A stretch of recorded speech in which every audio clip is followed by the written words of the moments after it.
Hello hello les beatmakers 2.0, ici Mixcape pour devenir beatmaker.com. Dans cette vidéo, je vous partage une astuce pour dynamiser vos effets reverse. Vous savez qu'un effet reverse, c'est un effet de séquence inversée, je dirais. Ça donne une sorte de côté aspiré au son. Alors le problème de ça, c'est que ça a souvent, parfois en tout cas, tendance à donner une sonorité un petit peu molle.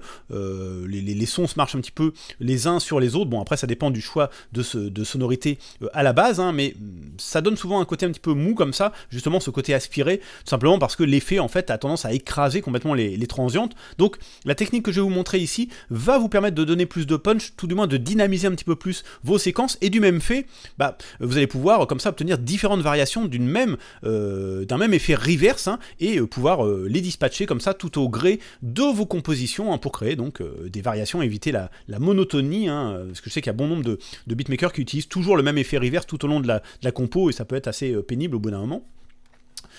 Donc ce qu'on va faire ici, c'est tout de suite exporter la petite séquence de piano que j'ai là. On s'en fout, on va pas l'écouter spécialement, ça n'a pas grand intérêt pour ce tuto. Donc on fait consolider la sélection dans Studio One, et ensuite on fait inverser l'audio. Je vais baisser un petit peu le volume ici, voilà. Hop, on va mettre en solo. Alors pour ceux qui sont utilisateurs de Studio One et qui ne sauraient pas comment j'ai fait ça, c'est simple, vous cliquez avec le bouton droit de la souris. Ensuite, vous allez dans événements et vous faites consolider la sélection. Et ensuite, vous allez dans audio. Une fois que vous avez votre boucle en audio, vous avez l'option audio qui apparaît. Et vous allez donc sur inverser l'audio. Voilà ici, hop. Donc c'est ce que je viens de faire. Donc on va écouter cette séquence là.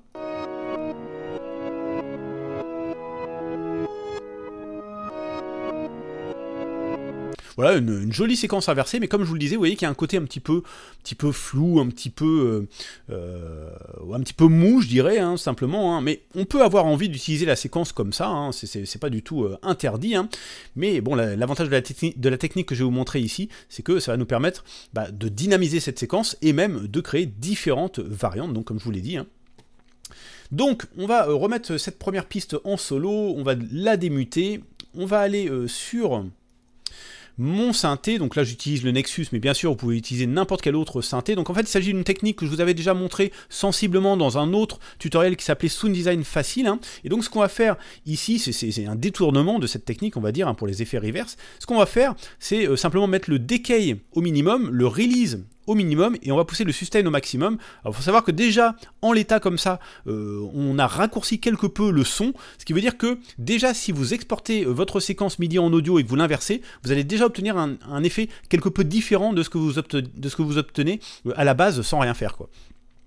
Mais ce qui va être assez sympa, c'est de jouer principalement avec le sustain. Donc je vais en enlever un petit peu ici, voilà, je vais mettre aux alentours des 80%. Et on va voir donc ce que ça donne comme ça. Donc hop, je reconsolide la sélection pour réexporter, je vais changer la couleur pour qu'on dissocie bien les différents exemples, et je vais maintenant réinverser l'audio. Alors écoutons ce que ça donne maintenant ici.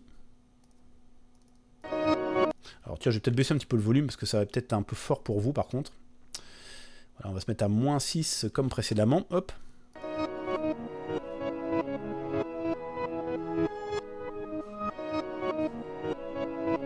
Je ne sais pas si vous avez remarqué le fait que ça amène vraiment quelque chose de différent. Tiens, je vais passer d'une séquence à l'autre, comme ça va être un petit peu plus clair, je pense.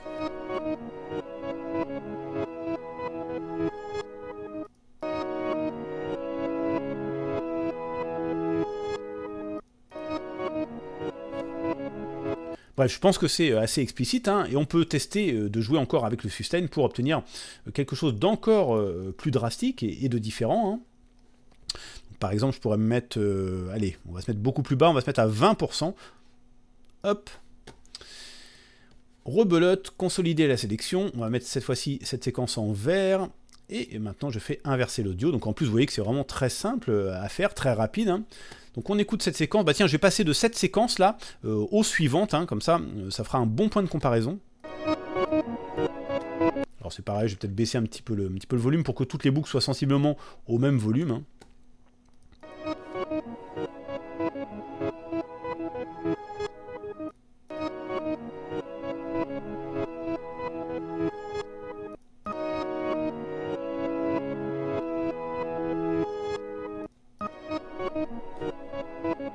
Bref, ça permet vraiment d'obtenir comme ça différentes variations. Et ce qui peut être assez marrant à faire aussi, pourquoi pas, c'est de prendre différentes sections hein, de chacune de ces pistes et de les mélanger. Par exemple, je pourrais couper ici, je pourrais garder uniquement le début de ça, je pourrais garder juste le milieu de celle-ci, voilà, et puis garder juste la fin de celle-ci. Bon, c'est une idée, hein. Après évidemment il faut affiner la chose, mais ça peut donner des effets créatifs un petit peu particuliers, hein, et vous permettre d'avoir des effets reverse plus intéressants au final, hein, qu'un simple effet reverse qui se répète tout du long, en long et en large dans vos compos, hein, même si c'est tout à fait également faisable si c'est bien fait. Bref, donc voilà pour ce petit tuto du jour, pour cette astuce, hein. J'espère en tout cas que vous avez apprécié cette vidéo, et si c'est le cas, eh bien, je vous invite à la liker et à la partager tout autour de vous, notamment bien sûr à vos amis sur les réseaux sociaux. Si vous avez des questions vis-à-vis de ce petit tuto du jour, eh bien, vous pouvez m'en faire part dans la section des commentaires située sous la vidéo comme d'habitude, de la même manière que vous pouvez me faire des propositions pour de futurs tutoriels, hein, si besoin. Et quant à moi, je vous donne rendez-vous très bientôt pour un prochain tutoriel, et d'ici là, portez-vous bien. Ciao, ciao!